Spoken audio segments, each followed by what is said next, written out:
So this is basically how I found it, except with a bunch of gunk on it. And then I noticed I could pull out that much, and then I'd be able to take out the whole thing right now, but I don't want to do that.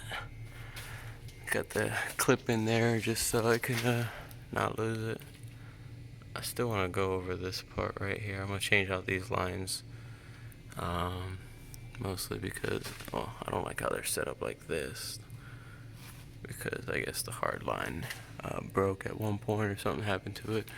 But also it's really, really close to the exhaust. It was actually rubbing at first, but I kind of like tied it up towards the front to give it some leverage in the front and bring it up where it was in the exhaust.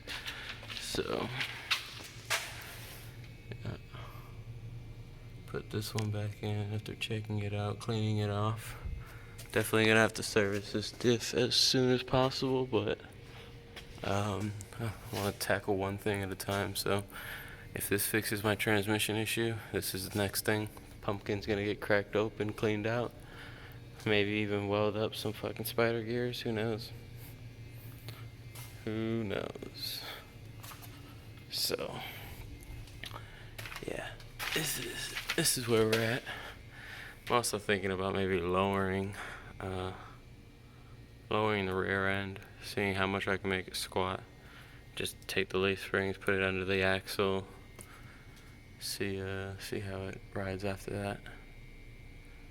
But definitely gonna do the rear suspension, but like I said, one thing at a time. Alright.